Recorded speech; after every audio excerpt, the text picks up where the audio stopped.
Papo Sebrae.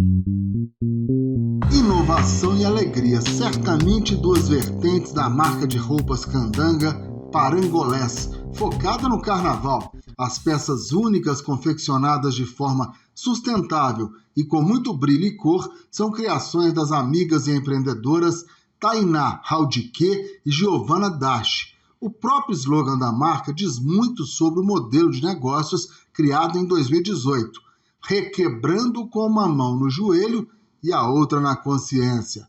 Nós conversamos com elas, que falaram um pouquinho dos desafios e do estratégico apoio do Sebrae DF para fortalecer a marca. Vamos ouvir. Entrevista.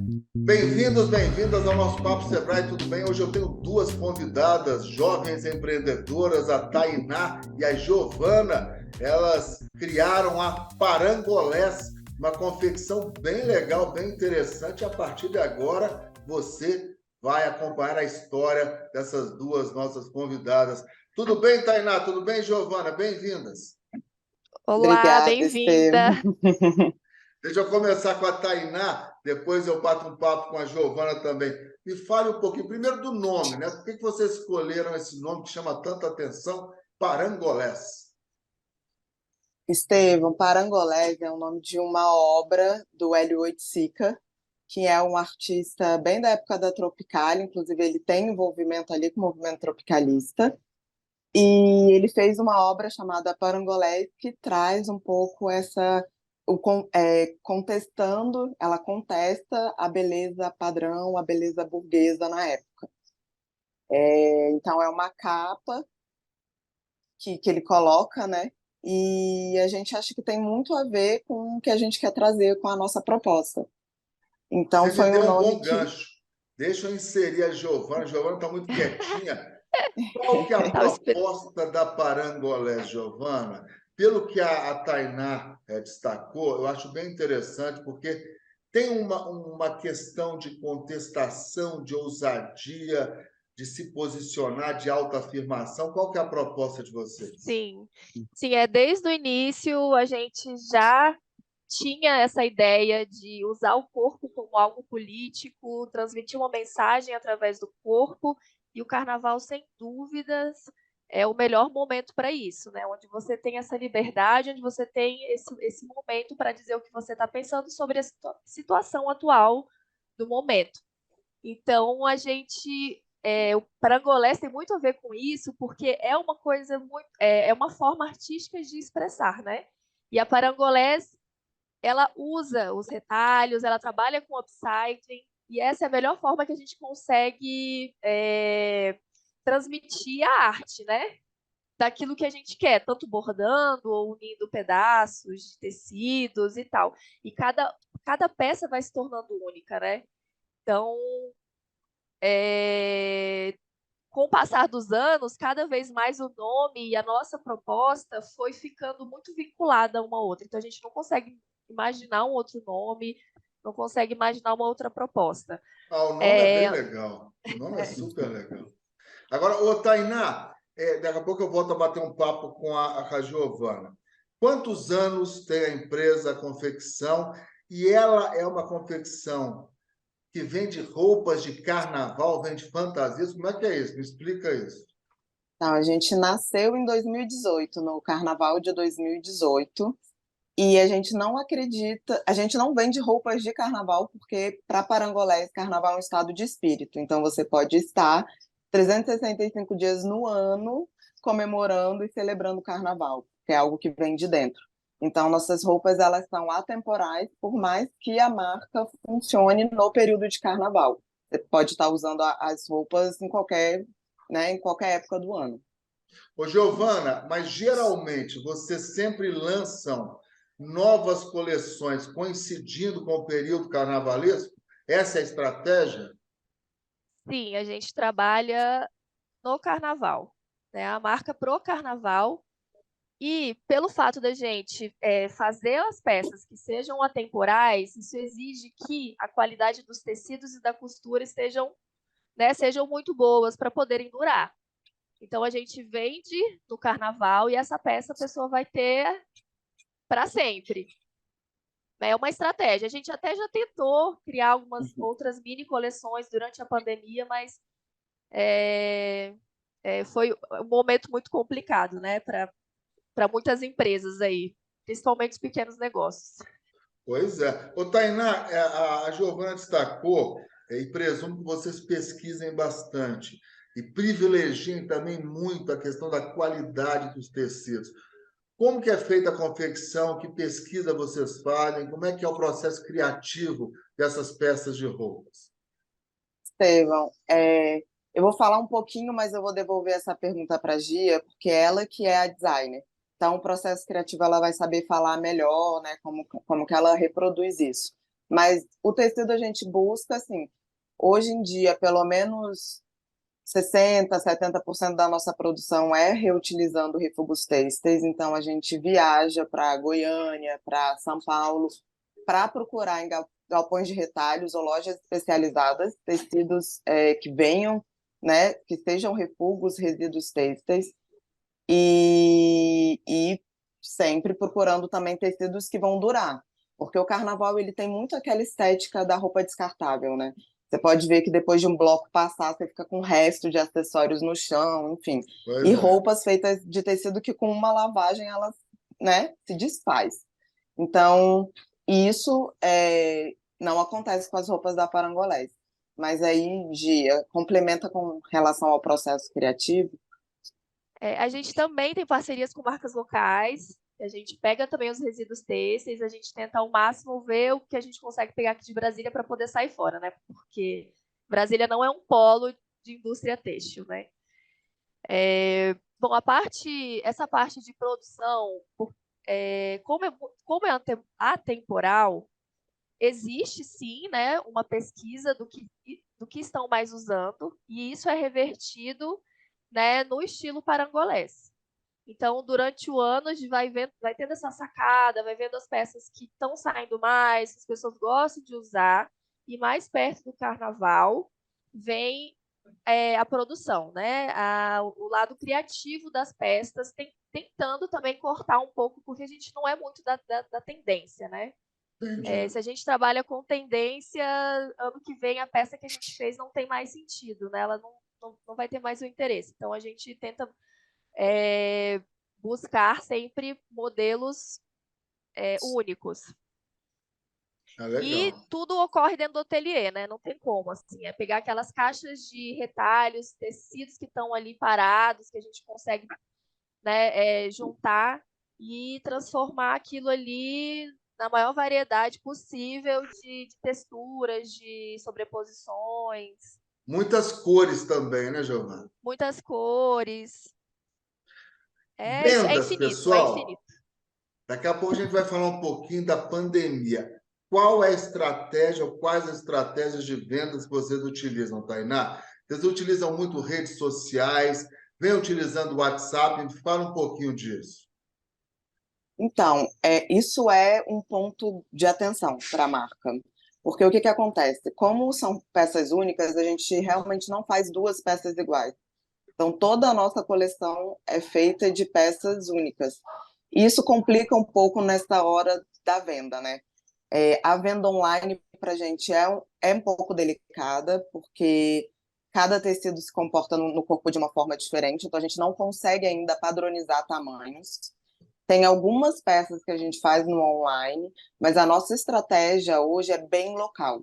A gente foca, e os nossos clientes hoje, assim, 99% são amigos, pessoal de Brasília, então a gente foca em feiras de carnavalescas que acontecem em Brasília, e Instagram. A gente teve um site, mas por estratégia mesmo a gente preferiu ficar sem site nessa coleção, para se organizar para o ano que vem a gente conseguir fazer uma modelagem ou peças que a gente tenha segurança de que vai realmente ficar perfeito em quem comprar a mesma distância.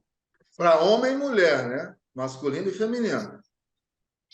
Sim, A sim. gente diz que Algumas nossas peças. são Unissex. a gênero, são Ah, a entendi. gêneros. É Algumas, interessante, que é uma tendência também, apesar da Giovana falar um pouquinho que vocês não são escravas da tendência ou de tendências, mas é inegável que há um movimento hoje de roupas unissex, né? Roupas que possam ser utilizadas dependendo do gênero, né? É Que a aí que roupa em si, entra. ela não. Perdão. Não, não, pode falar.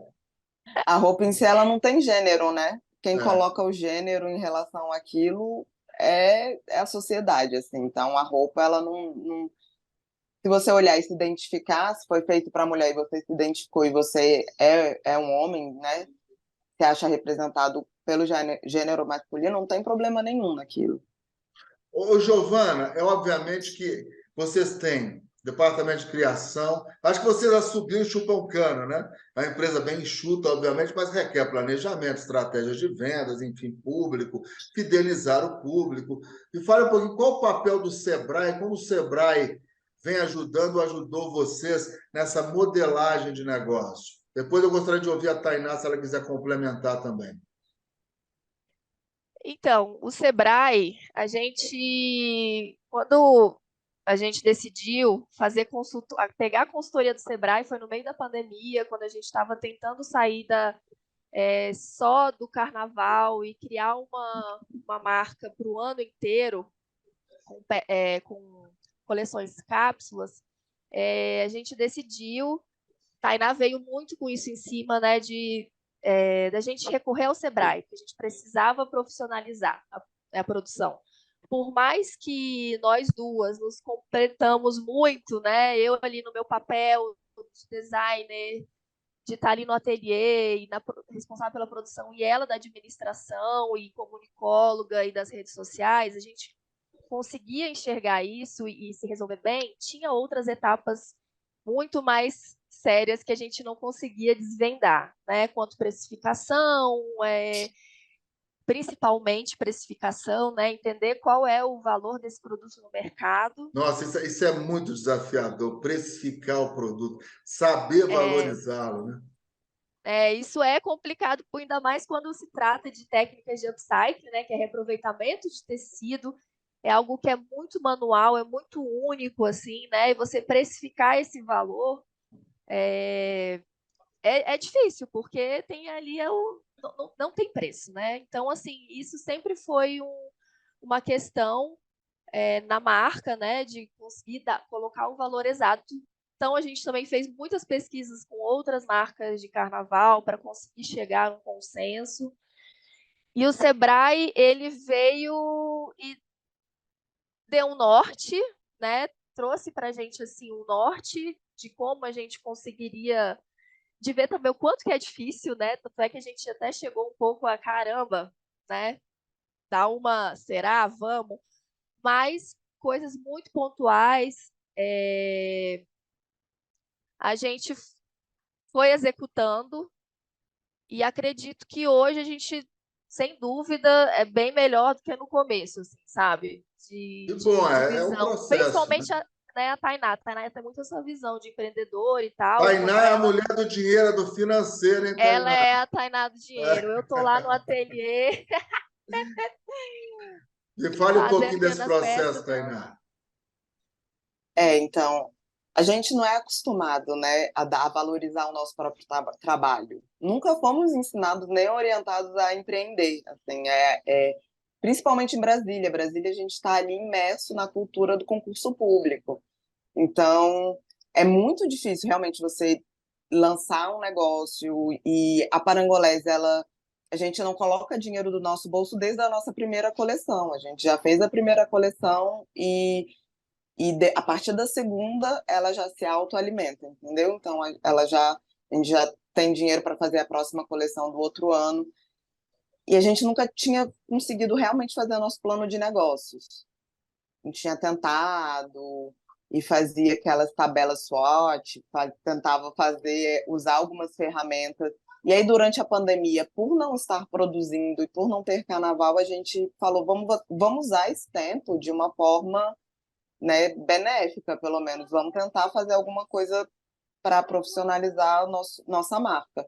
E aí a gente fez todo o plano de negócios, com a ajuda dos manuais que o Sebrae disponibiliza gratuito, fez a consultoria que a Gia falou, que foi uma consultoria de precificação, e a gente fez mais uma consultoria que eu não consigo me recordar o nome dela, mas foi para auxiliar a gente na venda online.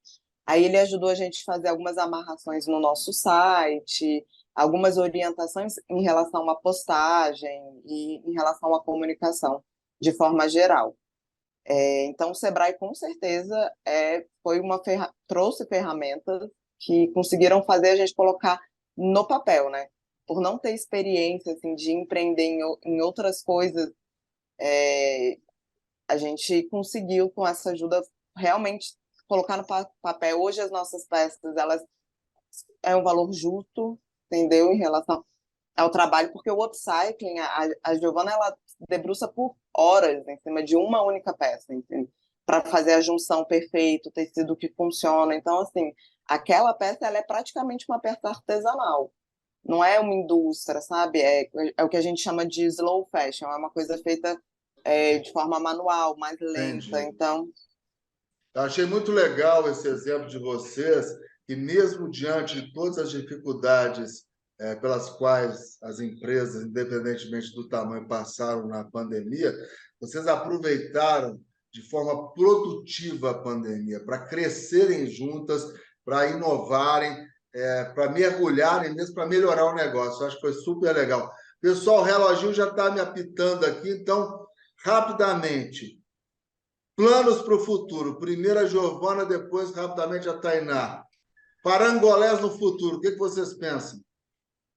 Parangolés no futuro, eu imagino todas as pessoas tendo uma peça da Parangolés para entender né, o significado de cada roupa, né? A gente tenta traduzir na roupa, né, tudo que a gente faz, né, tudo que a gente acredita está dentro da roupa.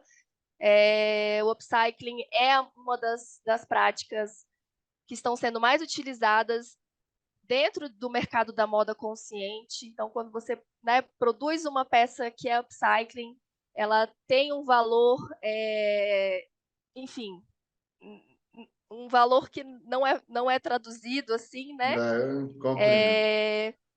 E eu acredito que através da marca as pessoas vão entrando para esse lugar, né? Nessa conscientização, porque a gente precisa repensar as nossas roupas, a gente precisa repensar muita coisa, né, do nosso consumo e colocar isso no público que é do carnaval, que é um público muito festivo e que, de uma certa forma, consome muito e existem muitos excessos, e trazer essa linguagem, né, da consciência, né, ambiental é importante. Então, Tainá, também a gente vê a Parangolés dentro desse lugar, assim, como uma referência de marca.